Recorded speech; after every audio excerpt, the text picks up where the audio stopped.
Hi everyone, thanks for being here. My name is Pritam Choudhury, and in this talk I shall give an overview of our paper, A Dependent Dependency Calculus. This work was jointly done with Harley and Stephanie. So let's begin. During the talk, I shall discuss the three vital aspects of our paper: the what is the problem that we address, the how do we address the problem, and the why is the problem interesting. As the title itself suggests, we design a dependent dependency calculus. In other words, we combine dependencies and dependent types. So I shall start with an introduction to dependency analysis with an example. Imagine we are in the late 16th century in the city of Pisa. The renowned professor of mathematics, Galileo Galilei, sets out to test Aristotle's hypothesis that the time of descent of a body depends upon its mass. From the top of the Leaning Tower, he throws two balls, one light and the other heavy. To everyone's amazement, both the balls reach the ground at the same time, thus proving Aristotle wrong. This experiment is a classic example of dependency analysis. Galileo proved that the time of descent of a body does not depend upon its mass. This experiment, this dependency analysis, had a profound impact on the development of physics. So dependency analysis is vital to several disciplines, including computer science. Now, what is dependency analysis? An entity L1 is said to depend upon an entity L2 if changes in L2 affect L1. On the other hand, if changes in L2 do not affect L1, then we say that L1 does not depend upon L2. Entities may be abstract, like security levels of an organization, binding times, etc., or they may be concrete, like parts of programs, program output, etc. Let us look at a few examples. Say L1 is private data and L2 is public data. Now, can private data depend upon public data? Yes. But should public data depend upon private data? No. This is the principle that forms the basis of secure information flow analysis. Let us look at another example. L1, L2, and L3 are the normal forms of the given lambda terms, and L is Y. Now, assuming call by name reduction, does L1 depend upon L? Yes. Does L2 depend upon L? No. And L3, does it depend upon L? No again. Notice that the normal form of the argument of the lambda term in L3 depends upon L, but L3 does not depend upon L. Such sort of analysis is used to track irrelevance. Now, for any analysis, we need to set the test of correctness. So what is the test of correctness for dependency analysis? The standard test of correctness is called non-interference. If L1 does not depend upon L2, then L2 data should not interfere in L1 outputs. In other words, there should be no leakage of information from L2 to L1. So Galileo's experiment is a non-interference test. Mass does not interfere in the time of descent. So the time taken by a 100 kg ball and the time taken by a 10 kg ball to reach the ground from a height h is the same. In security applications, private input should not interfere in public outputs. So if there is a function from private booleans to public booleans, it should return the same value on both true and false. Now, in the programming language literature, there is a foundational calculus for the analysis of dependency. It is called DCC for Dependency Core Calculus. It was proposed by Abadi and colleagues in the year 1999. It subsumed several calculi analyzing dependencies like the SLAM calculus, the computational meta-language with binding time analysis, Smith-Volpano calculus, etc. Since its inception, the calculus has been seminal in the research it inspired, and the research continues to this day.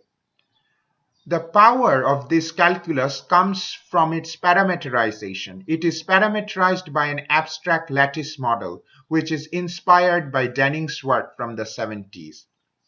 So the order of the lattice encodes dependence relation between entities. So if L2 depends upon L1, then we say that L1 is less than or equal to L2. If L2 does not depend upon L1, we say that L1 is not less than or equal to L2. So in a security lattice, public is less than or equal to private, but private is not less than or equal to public. In a binding time lattice, early is less than or equal to late, but late is not less than or equal to early. Let us look at the calculus in more detail. DCC is an extension of Maugy's computational lambda calculus, where the monadic type constructor is extended to an indexed monadic type constructor. The indexing is done by the elements of the abstract lattice L. So TA, TB are extended to TL1A, TL2B, etc. Now, what does TLA represent? TLA represents the type of terms of A additionally enclosed in L-locked boxes. What does an L-locked box do? It protects its contents from observers at L0, where L0 does not depend upon L. So from level public, one should not be able to observe terms of type T private A. That this is indeed the case is guaranteed by the non-interference property of DCC. Now, the question that we ask is, DCC and other dependency calculi are simply type. Can we extend them to dependent types? Can we design a general dependent dependency calculus? In this paper, we answered this question in the affirmative by designing DDC. So what is the key idea behind our calculus, DDC? The key idea is that we view dependency in terms of observability. Let us understand this with an example. Here is an image of Lady Justice. Notice she wears a blindfold on her eyes. Why does she wear a blindfold? To emphasize that justice should not depend upon a person's social status. So Lady Justice does not even observe the social status of anybody. So if you do not observe something, then your decisions cannot be dependent upon it. And if your decisions are not dependent upon something, then you may as well not observe it. So the slogan is, non-dependence is unobservability. If L does not depend upon L0, then L should not observe L0. In other words, L can observe L0 if and only if L can depend upon L0. So we mark the assumptions and terms with their respective levels, and then what the type system does is it enforces observability checks. So the typing judgment looks like this. Both the term and the assumptions are marked with the respective levels. It can be read as L can observe B of type capital B, assuming Li can observe Xi of type AI. Let us look at the variable rule, which is the interesting rule.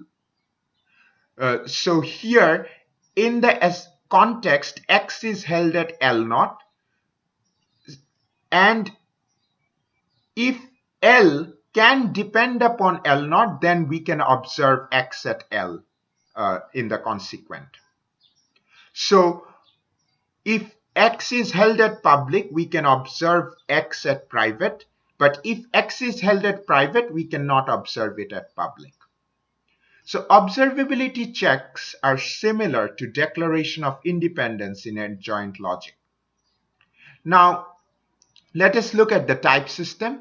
DDC is a general pure type system with pi types, sigma types, and sums. It is parameterized by an abstract lattice encoding dependence constraints.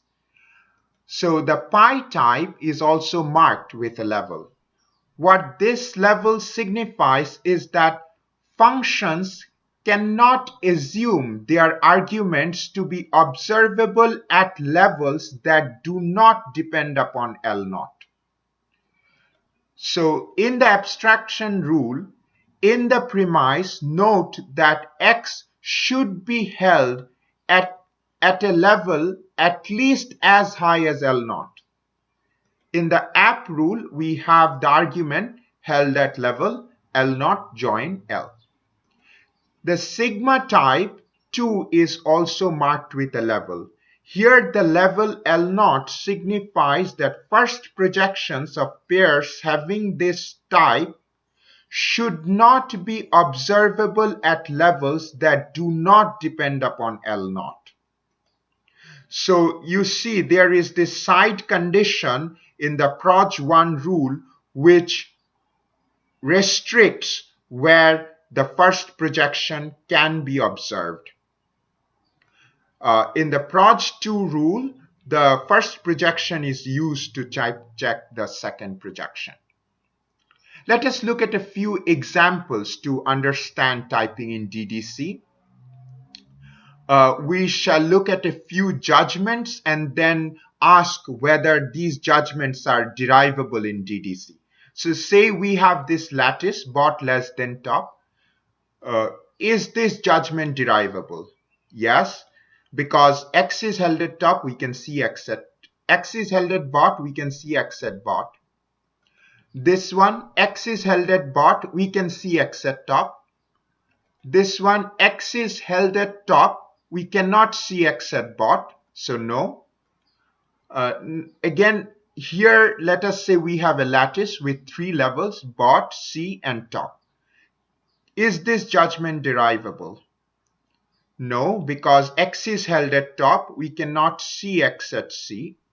How about this? Here Z is a term of a sigma type where the first projection should be observable not below C. So the first projection we can see it at C, but we cannot see it at bot. So this shouldn't be derivable. All right, let us look at the correctness properties of DDC. Given a CBN semantics, DDC is type sound, that is, it satisfies preservation and progress. To prove non-interference, we define a relation called indexed indistinguishability, denoted by sim-L on terms. A sim-L B if and only if A and B appear indistinguishable at L. Let us look at a few cases of this relation. So here, for applications, if L can depend upon L0, then we need to check that the arguments are indistinguishable at L, otherwise they can be arbitrary. Similarly, for the pairs, if L can depend upon L0, then we need to check that the first components are indistinguishable at L, otherwise they can be arbitrary. So non-interference then basically is that the operational semantics respects this relation. Concretely, the theorem is if A1 and B1 are indistinguishable at L and A1 steps to A2, then B1 steps to B2 such that A2 and B2 are indistinguishable at L. The meta theory, we have verified it in Coq. The code is available online. Now we ask, why DDC? Why do we need a dependent dependency calculus? There are many potential applications, including secure information flow analysis, binding time analysis, but there is one particular application of dependency analysis that is important in dependent type systems. Can you guess what? Irrelevance analysis. Dependent type systems usually employ some form of irrelevance analysis. We have irrelevance analysis in AGDA, in Coq, in Eades. So what is irrelevance analysis? Irrelevance analysis can be understood by classifying it into two categories: compile time irrelevance and runtime irrelevance. Arguments that may be ignored while checking for type equality at compile time are said to be compile time irrelevant, whereas arguments that may be ignored while evaluating programs at runtime are said to be runtime irrelevant. Let us look at examples. So this function phantom takes a natural number argument but ignores it and returns bool. So when checking for type equality, we may ignore the arguments to phantom. So such arguments are compile time irrelevant. Now here we have the polymorphic identity function ID. While evaluating programs that contain ID, we may ignore the first arguments because they don't play any part in evaluation of such programs. So first arguments to ID are runtime irrelevant.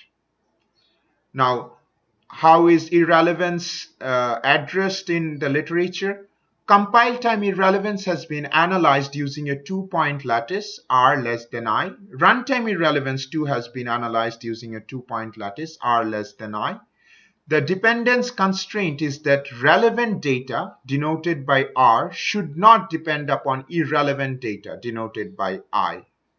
So phantom may be annotated in this way. X is marked I because X is irrelevant. Here too X is marked I because X is irrelevant. Now, this analysis can be carried out in existing systems as well as DDC. So why do we need DDC then? Because existing systems fail in handling strong irrelevant sigma types. What are strong irrelevant sigma types? Sigma types that are whose terms are eliminated via projections are called strong sigma types. Strong sigma types whose terms have runtime irrelevant first projections are called strong irrelevant sigma types. Let us look at an example. The filter function provides a motivating example. This is the type of filter. We have a natural number argument and a type argument and a predicate on this on terms of this type and a vector, and we return the elements of the vector that satisfy the predicate. So we cannot know the length of the output vector statically, so we return a sigma type. In a call by need language, to ensure that the function is not too strict, the output type should be a strong sigma type. Now say that we want no runtime computation to depend upon the first component of output, then the output type should be a strong irrelevant sigma type. So why are strong irrelevant sigma types difficult to handle? Say we have a term T of a strong irrelevant sigma type, capital T. We have the two projections pi1t and pi2t. Note, pi1t appears in the type of pi2t. So since pi1t is runtime irrelevant, we cannot annotate it at R. Can we annotate it at I then? No, because pi1t appears in a relevant position in the type of pi2t. Why is this position relevant? Because if this position were not relevant, then vec A1 would be equal to vec A2, rendering the length index of vectors meaningless. So how do we address this problem? We address this problem by noting that pi1t, even though runtime irrelevant, is not compile time irrelevant. So we cannot handle it with just a lattice with 2 points. We need a lattice with at least 3 points, a level in between R and I. We call it C. So level C represents the terms that are compile time relevant but may be runtime irrelevant, like pi1t. With these three levels, we can analyze strong irrelevant sigma types. Now, summarizing dependency and irrelevance analysis in DDC. DDC is a general dependency calculus. We show this by embedding DCC into DDC. It analyzes runtime and compile time irrelevance as separate modalities. It ignores compile time irrelevant parts of programs while type checking. And it enables erasure of runtime irrelevant parts during program execution. The correctness of compile time and runtime irrelevance follows from the non-interference property of DDC. Now, after doing this work, we noted something interesting: the connection between dependency, irrelevance, and parametricity. We know that dependency can be understood in terms of parametricity. Work along this direction was started by C and Zancevich, and it was carried forward by Bauman and Ahmed and Algehed and Bernardi. Now, we also know that parametricity can be understood in terms of irrelevance. This is from Mishra Linger's work. Our work shows that irrelevance can be understood in terms of dependency. So putting these three together, we conclude that dependency, irrelevance, and parametricity are essentially the same thing viewed from three different angles. With this, I conclude my talk with a summary of the main points. So what did we do? We designed DDC, a general dependent dependency calculus. We can analyze both runtime and compile time irrelevance using DDC. We can smoothly handle strong irrelevant sigma types, and we gained insights into the connection between parametricity and irrelevance and dependency. For future work, we would like to explore this connection more. We would also like to understand how DDC relates to adjoint and fit style modal calculi and to dependent effect type systems. With this, I thank you and would like to take your questions.